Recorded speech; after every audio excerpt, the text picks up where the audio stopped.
이 시간에는 최승병 박사님을 모시고 지난주 중국 열병식에 등장한 북중러의 밀착 행보, 특히 푸틴의 행보에 대해서 한번 자세한 말씀을 듣도록 하겠습니다.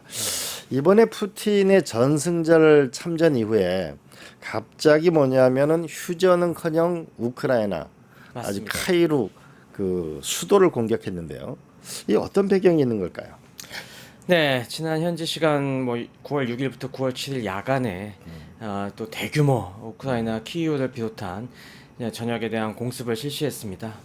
이게 규모가 장거리 드론과 미사일 합쳐서 823기를 발사했습니다.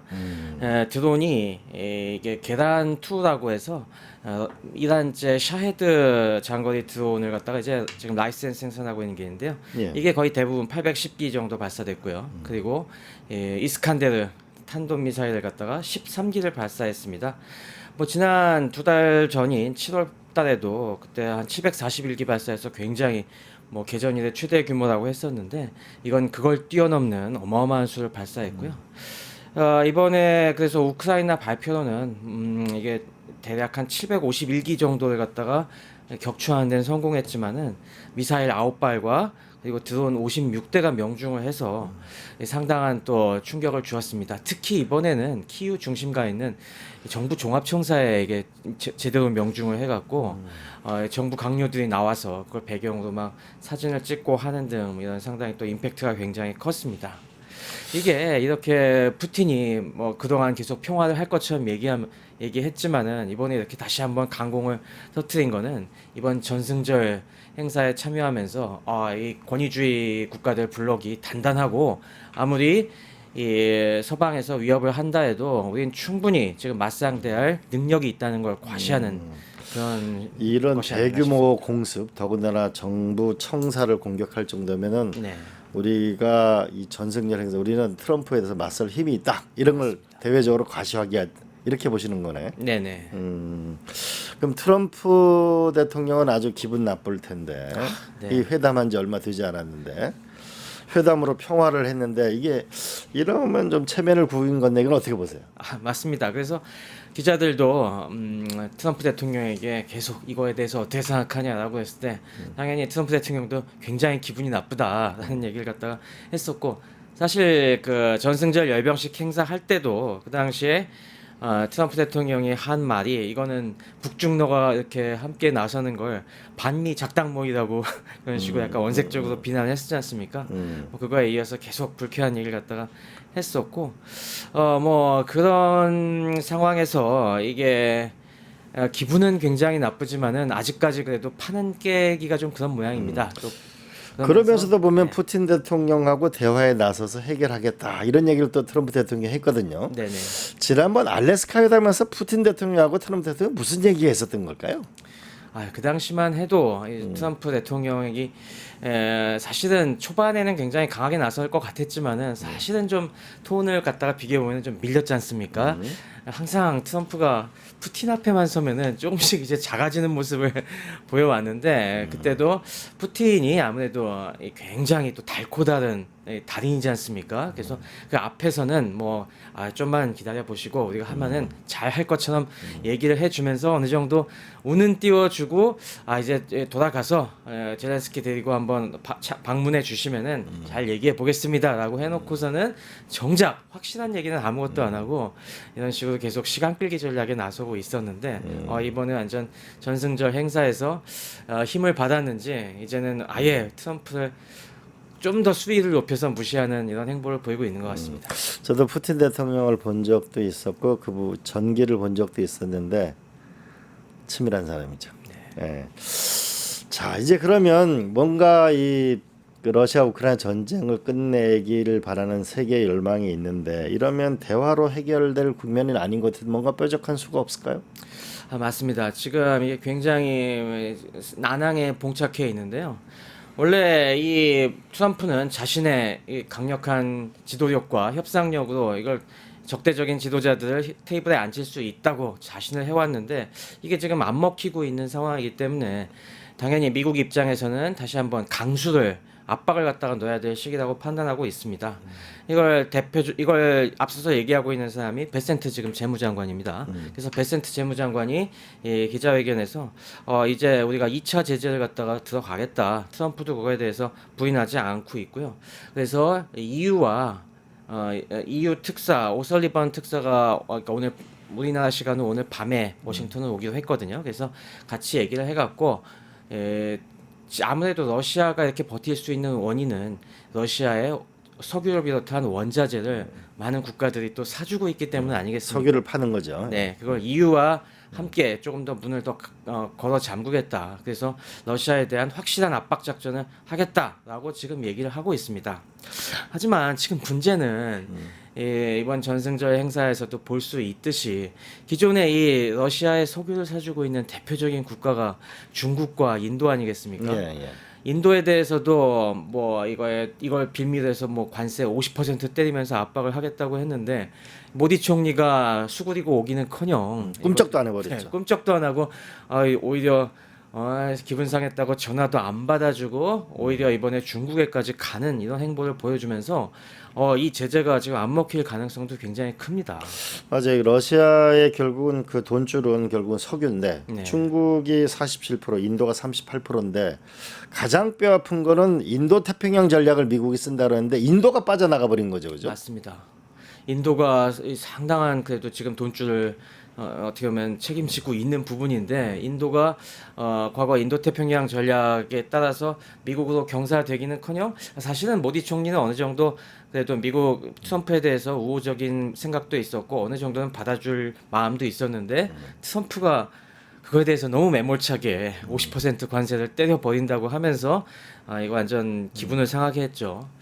그리고 뭐 사실 이 나라들 외에도 빈 구멍이 지금 굉장히 많이 있습니다. 일단 튀르키예 또 미국의 안보 전략에서 튀르키예가 꽤 중요한 역할인데 그렇죠. 튀르키예도 사실 이 수출량이 거의 6%를 떠안고 있고요.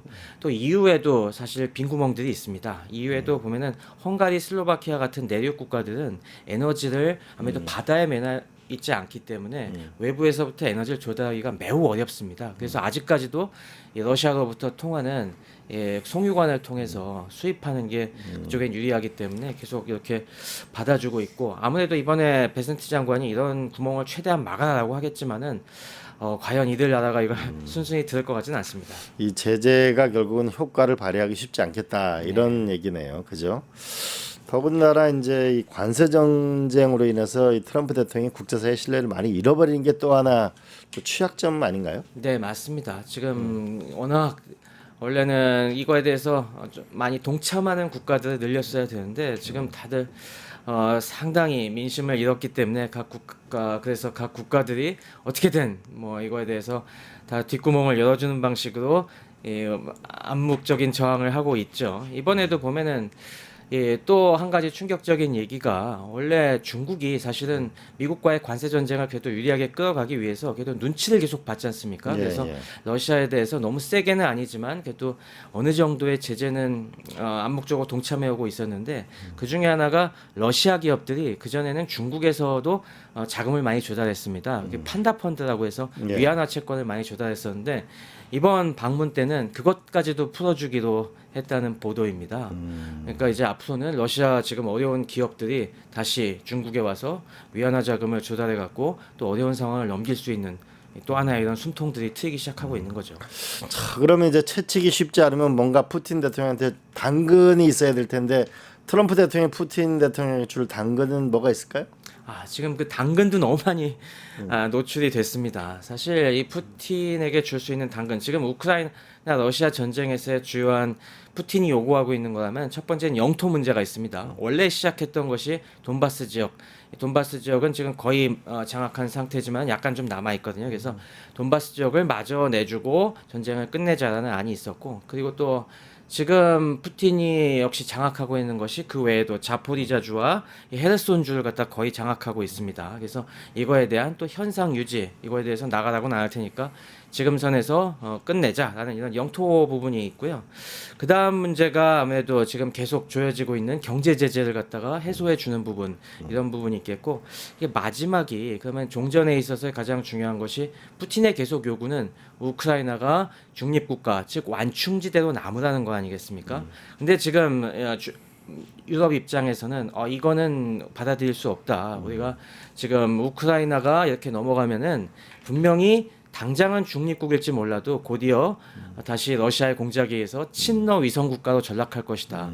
그러면은 이 러시아와 유럽의 대치선이 쫙 서쪽으로 올 것이기 때문에 이거는 우리 유럽의 안보상 받아들일 수 없다라는 부분이 지금 큰 쟁점입니다. 그래서 요 세 가지 부분에 있어서 단계적으로 이걸 양보를 해보고 이 서로 절충점을 찾아가려고 했었는데 지금 이게 꼬인 상황입니다. 일단 트럼프가 지난번 알래스카 회담 때 너무 많은 걸 순순히 내줄 것처럼 얘기했습니다. 첫 번째 영토 문제에 대해서 거의 뭐 푸틴의 의견을 받아들이라는 식으로 얘기를 했었고, 두 번째 제재 같은 경우는 지금 계속 말씀드렸다시피 최근에 북중러 밀착으로 인해서 이게 상당히 무력화된 상황이고, 마지막으로 남은 것이 어디에 그 중립국을 하느냐 마느냐 문제인데, 이 부분은 지금 그동안에 만약에 미국이 단단한 아직도 국제사회 안보 리더십을 갖고 있으면은 설령 우크라이나 갖다 이렇게 중립화하더라도 미국을 믿고서 유럽이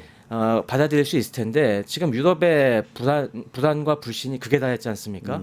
그래서 유럽 입장에서는 이거 트럼프를 믿고 이렇게 할 수 없다. 우리가 스스로 앞으로 나아가서 요 저지선을 쳐야겠다는 쪽이니까 점점 더 이 당근을 주기가 어려운 상황이 됐죠. 또 한편으로 보면 유럽 그러면 이제 EU 스스로가 뭔가 경제력이 강해가지고 네. 이거를 지켜내냐면 그렇지도 못해 이제 프랑스가 그 약간 구제금융을 신청하냐 마냐, 이 경제 여력도 없고, 또 하나는 EU는 근데 그 푸틴을 아주 극도로 불신하고 있잖아요. 네, 맞습니다. 지금 이 부분이 뭐 잘 말씀해 주신 것처럼 이 부분이 또 푸틴의 최근에 이런 공격적인 행보를 뒷받침하는 것 같습니다. 기존에 사실 최근에 트럼프가 좀 물렁하게 나오면서 사실 푸틴이 긴장한 것은 오히려 이게 서유럽을 자극해갖고 유럽이 똘똘 뭉쳐서 러시아에 대항하는 것이 아니냐, 그런 쪽에서 잠시 긴장한 듯 보였는데, 말씀해 주신 것처럼 지금 서유럽의 경제 상황이 굉장히 어려운 상황이죠. 뭐 프랑스 같은 경우 지금 벌써 1년 새에 두 번째나 이제 내각이 사퇴하는, 그것도 이제 재정 적자 문제로 지금 그렇죠. 아시다시피 프랑스 같은 경우는 국가 부채가 GDP의 113%가 넘어갈 정도이고, 유럽 평균이 63이니까 훨씬 높은 거죠. 네, 훨씬 높고, 지금 재정 적자가 매년 GDP의 6% 가깝게 나고 있기 때문에 사실 우리가 프랑스가 굉장히 이 경제 강국, 안보 강국, 핵을 보유한 국가로서 사실 앞으로도 많은 국방비 지출과 여러 가지 영내의 중요한 역할을 담당해야 되는데, 이런 식으로 경제가 흔들리기 시작하면은 지금 뭐 약속한 대로 이 국방비 지출이 쉽지 않을 것이라는 건 누구나 예상할 수 있지 않겠습니까? 맞아요. 프랑스의 현재 10년짜리 그 국고물 그 채권이 한 4%가 넘으니까요. 네. 독일, 한국이 한 2% 정도 되는데 영국도 4%가 넘고, 그러니까 사실상 재정적 여력이 없는 거죠. 네, 맞습니다. 또 이번에 뭐 또 바이에 총리가 촉구한 것이 우리가 지출을 줄여야 된다. 하지만 국방비는 지금 상황에서 줄일 수 없고 그만큼을 여러 가지 사회보장비라든가 그런 거에서 줄이자라고 해서 더더욱 지금 이 사회당 쪽이나 이 극우 전선 쪽에 우파 전선 쪽에 상당한 반발을 불러일으킨 거 아니겠습니까? 그러니까 국방비 지출이 이만큼 프랑스에서도 국민적 지지를 받기가 쉽지 않다는 이런 걸 보여줬죠. 그럼 결국은 미국의 러시아 제재도 쉽지가 않고 유럽이 군비 지원하는 것도 쉽지가 않고, 그럼 결국 상황은 굉장히 쉽지 않다, 이런 얘기네, 해결이. 그렇습니다. 그런데 러시아는 지금 경제 사정이나 이런 사정이 좋은가요, 그러면? 러시아가 개전 이후 지난 2년간은 괜찮은 편이었습니다. 갑자기 또 이제 많은 공공 지출을 하면서 무기 생산을 늘리다 보니까 뭐 작년과 재작년 같은 경우는 성장률이 5, 6%씩 나오고 그래도 반짝 효과가 있었는데 올해 들어서 사실 그 효과가 떨어지기 시작했습니다. 그래갖고 아무래도 전시 경제를 오래 유지하다 보면은 이 한계가 있지 않습니까? 그만큼 민간 부분의 성장을 좀 먹고 그리고 전시 경제라는 게 여러 가지 또 비효율이 있고 또 올해 들어서 우크라이나가 그런 전시 공업 시설들에 대한 깊숙한 타격을 굉장히 많이 했거든요. 그래서 그쪽도 타격을 많이 입고 이게 또 수입 각종 기계류 같은 게 수입이 줄어들면서 올해 들어서는 상황이 굉장히 나빠지고 있습니다. 경제 성장률이 거의 1%대로 지금 곤두박질 치고 있고요. 그래서 사실 고강도의 제재가 뭐 계속되었다고 하면은 러시아가 올해가 큰 고비가 아니었겠느냐라는 분석들이 있습니다. 그런데 최근에 이 북중러 밀착을 통해서 거기에 이 숨통이 트인 것이죠. 그래서 요즘 안 그래도 이렇게 푸틴이 과연 얼마나 버틸 수 있길래 이렇게 지금 배짱을 피고 있냐는 외신 분석 기사들이 많이 나오고 있습니다. 그래서 올해 초까지만 해도 굉장히 비관적이었는데 최근 들어서 나오는 분석은 지금 인도 쪽에 사정이 풀리면서 내후년까지도 버틸 수 있겠다. 앞으로 2년 정도 더 앞으로 갈 수 2년 있다. 정도 더 전쟁 수행할 여력이 있다.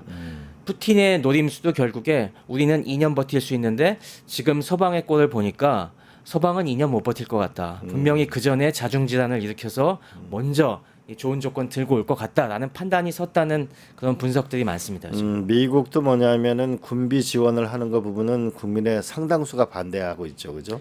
그럼 EU도 경제 사정 때문에 지원할 수가 없고 맞습니다. 또 제재를 하는 부분도 쉽지가 않고 맞습니다. 그러면 약간 장기화될 가능성도 있는데 또 그런데 또 한편으로 러시아도 사정이 만만치는 않다. 네. 그럼 뭔가 이 타협점이 어딘가 생기지 않을까요? 네, 그래서 한 2년 내가 결국에는 최대한의 가능한 시한이기는 한데 그 사이에 지금 어떻게 보면 치킨 게임을 하고 있다는 거죠. 아무래도 미국 같은 경우도 또 중간 선거를 하고 트럼프가 자기 치적을 내세우려면은 근데 뭐 트럼프가 사실 지금 관세 전쟁도 딱 부러지게 못 끝내고 있고 국제 평화에 대한 뭐 가자지구도 여전히 지금 날리고 여기 전쟁도 러우 전쟁도 안 풀리고 있으니 지금 굉장히 깝깝한 상황이지 않습니까? 그래서 결국에 이렇게 되면은 좀 양보를 해서라도 뭔가 상황을 끝내려는 그런 조바심이 나지 않을까 지금 그런 우려가 많이 나오고 있죠. 또 트럼프 대통령은 내년 중간 선거에 거의 정책 생명이 달려 있다고 볼 수 맞습니다. 있는데 그러면 트럼프 대통령이 내놓을 카드는 뭘까요? 트럼프 대통령은 그 부분에서 사실 지금 여러 가지 추측들이 오가고 있는데 지금 계속 트럼프가 얘기하고 있는 게 미국이 직접적으로 우크라이나의 안보를 보장해 줄 수는 없다. 직접 파병은 어렵지만 뭐 공군 정도는 지원해 줄 수 있다. 그래서 지금 결국 러시아를 달래야 되는 상황이니 영토는 러시아가 원하는 대로 내주고 영토는 내주고 네, 영토는 그건 내줄 수밖에 없는 상황이라고 지금 판단하고 있는 것 같고요. 다만 이제 중립지대 영역을 갖다가 최대한 우크라이나의 서부 끝쪽까지 밀어내는 방식으로 절충점을 찾으려고 하지 않을까 그런 얘기가 되고 있습니다. 아무래도 우크라이나 전체를 갖다가 다 그냥 공백지대로 남겨두는 거는 우크라이나나 유럽이 모두가 반대를 할 테니까 대신에 진짜 우크라이나 끝 거의 서유럽 가까운 부분의 아주 일부에만 그 정도에서 우린 안전판을 마련해 놓겠다. 그렇게 어떻게 설득하려고 할 것 같습니다. 이제 한국이 결국은 무엇을 하느냐가 중요한데 네. 이제 9월 20일이면 그 이재명 대통령이 다시 이제 유엔에 가서 연설을 하시게 되는데 네. 이때 한국 외교는 어떤 전략을 써야 될까요? 네, 이런 지금 상황을 봤을 때 이게 지금 계속 저희도 얘기를 하고 있습니다만은 결코 먼 나라 얘기가 아니지 않습니까? 지금 이 상황을 갖다가 굉장히 잘 이용하고 있는 것이 또 북한 아니겠습니까? 예. 북한의 최근 이번 전승절 행사와 엮어서 보면은 북한이 강대국 외교 전략을 쓰고 있다는 것이 너무나 지금 저에겐 뼈아픈 부분인 것 같습니다. 사실 북한의 북핵이라고 하는 것은 국제사회에서 이 NPT 체제에서 인정할 수 없는 그런 어떻게 보면은 굉장히 터부시되는 존재로 받아들여져 왔는데 이번에 보면은 러시아와 이 중국이 은근히 북한을 갖다가 그래도 나름의 준핵 보유국으로서 배려해 주는 그런 모습도 등장하고 있고 그런 만큼 김정은이 이걸 탄력을 받아갖고 점점점 레버리지를 갖다가 높여서 이제 직접적인 북미 협상에 대한 이 판을 갖다가 지금 만들고 있는 것 같은데 지금 이거에 대해서 단순히 저희가 그냥 우리가 요 바로 앞에 있는 문제들만 대처를 하면서 이 판을 짜갖고는 이 판에 계속 말려들 것 같습니다. 그러니까 우리도 조금 더 외교의 활동 범위를 갖다가 확실히 넓혀야 되는 상황인 것 같습니다. 지금 미국의 이런 여러 가지 압박 속에서 뭐 최근에 우리 근로자들을 상당수 이렇게 연행하는 아주 굴욕적인 것도 있었지만 전 세계가 이런 좀 트럼프의 막가파식 외교에 약간 좀 지쳐가는 상황에서 우리도 비슷한 처지의 국가들끼리 충분히 연행의 판을 갖다가 한번 넓혀볼 수 있는 그런 지금 시간이 아닌가 싶거든요. 당연히 우리가 그렇다고 해서 뭐 한미 동맹의 틀을 벗어난다거나 뭐 그럴 건 아니겠지만은 이런 좀 EU라든가 뭐 일본 그리고 대만 여러 다른 아세안 국가들과 저희가 조금 더 보폭을 넓히고 특히 뭐 이번에 인도와의 판에도 저희가 조금 더 영역을 넓혀가면서 저희가 어떻게 보면은 지금 이렇게 어떻게 보면 하나의 전선으로 양 또 신냉전 구도로 짜여가는 와중에 우리가 측면에서의 그걸 균열을 낼 수 있는 좀 외교적 상상력을 많이 발휘해 볼 필요가 있지 않나 하는 생각이 들고요. 또 한 가지는 우리도 역시 자강의 노력을 기울여야 한다는 그런 부분을 뼈저리게 느끼지 않을 수가 없습니다. 뭐 저희가 항상 얘기 나오는 것이 북한이 사실상 이런 식으로 핵 보유를 기정사실하는 입장에서 최근에 또 많은 외교 전략가 분들이 이번 전승절 행사를 보고 북한 비핵화는 물 건너갔구나라는 판단을 또 많이 하시는 것 같습니다. 어떻게 보면 이게 우리에게 던져진 새로운 또 냉엄한 현실이 아닌가 싶고 그렇다면 그에 맞춰서 우리도 핵 무장은 아니더라도 우리가 핵 잠재력 보유를 위해서 차근차근 준비를 해나간다든가 조금 더 강력한 억제 수단을 우리도 확보하기 위한 좀 장기적인 좀 초국적인 노력을 이제 좀 논의를 해야 되지 않을까 그런 생각이 듭니다. 예, 저는 이재명 대통령의 그 북방 항로 부분을 굉장히 주목하는데, 그러니까 북중러 한미일의 이 대결 구도를 벗어날 수 있는 게 저는 북극 항로라고 생각하는데. 북극 항로가 열리게 되면 결국은 한국, 미국, 일본, 캐나다, 러시아, 북한, 유럽 이게 합쳐져야 되잖아요, 그죠? 네. 그러면 북중로의 이 구도에서 북한하고 러시아가 미국과 협력해야 되는 일이 생기면 뭔가 현재 이 대결 구도에서 새로운 협력 구도로 만들어지는 게 북극 항로라는 신의 한 수 전략이라고 보는데 그건 어떻게 보세요?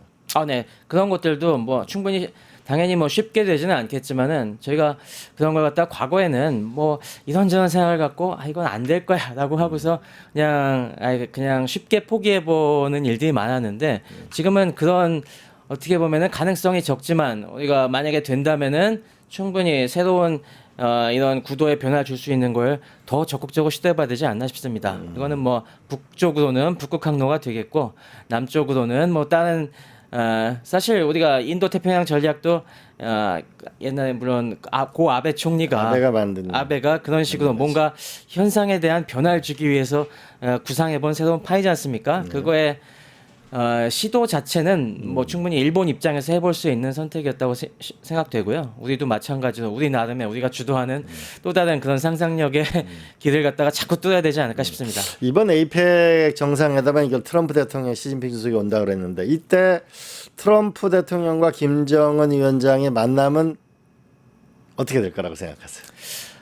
이번에 김정은 위원장이 아직은 안 올 것 같습니다. 제가 봤을 한국에 오진 않을 것 같고 네. 트럼프 대통령이 김정은 위원장을 올해 내에 만난다 그랬잖아요. 네네. 그럼 어디서 어떻게 만나는 게 한국에는 최적일까요? 그거에 대해 사실 뭐 우리가 이번에 물론 한국으로 만약에 초대를 해갖고 한국에서 판이 짜여지면은 그것도 굉장한 하나의 전기가 될 수가 있겠지만은 김정은이 그걸 안 받아들일 것 같습니다. 김정은은 최대한 일단은 얘기가 일단 풀리기 전까지는 한국을 배제하는 방향으로 계속 나올 것 같고요. 그거에 또 대비해서 저희가 그럴 경우에는 너무 김정은에게 또 목매지 말고 우리든 그거에 버금가는 또 다른 푸틴을 초대한다든가 뭔가 그런 좀 획기적인 아이디어를 갖다가 내봐야 되지 않을까. 어떤 분은 이렇게 외교학자는 얘기하더라고요. 그러니까 그 알래스카가 미국 땅이잖아요. 푸틴이 결국은 트럼프 알래스카에서 만났는데 결국은 알래스카에서 김정은하고 푸틴하고 3자 회담을 하게 되면 결국은 또 하나의 북극 항로라는 새로운 길이 열리게 되면서 미국과 북한과 러시아 공동의 이해를 갖는 거 아니냐. 네. 이렇게 생각하시는 분이 계시는 거고 또 한 번은 지난번 문재인 대통령 때는 김정은 위원장이 한국으로 왔다면 이번엔 판문점에서 트럼프 대통령이 북한으로 넘어가서 회담을 하는 것도 방법 아니겠냐. 어제 박지원 의원이 그렇게 말씀하시는데 어떻게 생각하세요? 다 그런 것이 어떻게 보면은 다 그런 상상력이 모두가 다 던져보기는 해야 될 것 같습니다. 결국 이 당장 받지는 못할지라도 결국 외교는 상상력이라는 측면이 있는 것 같아요. 그러니까 트럼프 김정은 위원장 정상회담이 싱가포르에 열린 것도 하노이에 열린 것도 그 장소 자체가 주는 전략적 의미가 있잖아요. 이번에도 한번 우리가 상상력을 가지고 이 상황을 주도했으면 좋겠는데 한 가지 아이디어 있으세요? 네, 뭐 저도 뭐 아이디어 갖다가 이 판을 어떻게 깰 수 있을까 많이 고민하고 있지만은 사실 저는 항상 생각한 것 중에 하나가 러시아가 아직도 우리나라에 대한 가치를 갖다가 계속 중요하게 생각하고 있다는 점을 지렛대로 삼아야 하지 않을까 싶습니다. 이번에 뭐 푸틴이 우리 뭐 우원식 의장님과도 잠깐 얘기한 자리에서도 우리가 뭐 해줄 거 없나 뭐 이런 식으로 오히려 반문하고 그랬다고 하는데 사실 러시아도 중국을 갖다가 어디까지나 가까이 대하기는 좀 껄끄러운 상대이거든요. 중국은 결국에 대륙 패권을 놓고 경쟁해야 되는 사이고 이 중국이 훨씬 더 지금 몸집이 크기 때문에 항상 중국이 러시아를 잠식하지 않을까 하는 두려움이 항상 있는 입장에서 한국은 여전히 러시아에게 큰 위협은 안 되면서 매력적인 파트너라는 점을 인식하고 있는 것 같습니다. 그래서 뭐 저희가 러시아에 대해서 뭐 지금까지 적당한 스탠스를 잘 취해왔는데 북한과 러시아가 밀착하는 것 이상으로 우린 다른 방식으로 또 러시아와 함께 또 새로운 어떤 사업을 갖다가 구상해 보면서 어떻게 보면은 결국에 미국이 생각하는 것도 주적은 중국 아니겠습니까? 러시아 좋은 포인트라고 생각합니다. 네, 그쪽을 끌어들이는 걸 상상을 바라봐야 할 것 같습니다. 네, 러시아와 우크라이나 전쟁, 중동 전쟁으로 지구가 뜨겁습니다. 트럼프 관세 전쟁, 미중 패권 전쟁으로 세계가 뜨겁습니다. 기후 온난화로 지구가 뜨겁습니다. 정치권도 뜨겁습니다. 이때 시원한 소식이 하나 있었습니다. 어제 이재명 대통령과 여야 대표 회담이었습니다. 이 어려운 시기에 우리가 대화가 많았으면 좋겠습니다. 아마 요즘 이재명 대통령은 아마 밤잠 이루기 어려울 거라고 생각합니다. 저도 청와대 생활해 보니까 불면의 밤이 많을 것으로 예상합니다. 우리 9월 20일 날 이재명 대통령이 뉴욕을 방문합니다. 그리고 유엔에서 연설을 합니다. 그리고 10월 31일에는 세계 정상들이 우리 경주 엑스포로 우리 세계적인 정상들이 우리 한국으로 오게 됩니다. 여기서 저는 두 가지 기대를 해봅니다. 트럼프 김정은 위원장의 정상회담, 또 하나는 북극 항로라는 신의 한 수의 외교를 통해서 한번 대결 구도가 아니고 한국과 일본과 미국, 그 다음에 북한과 러시아가 유럽이 힘을 합치는 그런 멋진 선언이 있기를 희망합니다. 오늘 방송 이것으로 마치겠습니다. 고맙습니다. 유튜브 구독하고 실시간 채팅과 댓글을 남기시면 매일매일 7,000TTCO를 드립니다. 참여 방법은 통통물 어플을 다운로드하고 회원가입과 로그인을 해주세요. 마이페이지에서 나의 회원 고유 번호를 복사해주세요. 유튜브 구독 후 실시간 채팅이나 댓글창에 고유 번호를 한 번만 입력하면 준비 끝! 지금 유튜브 채팅과 댓글 쓰기 참여하고 7,000TTCO 받아가세요.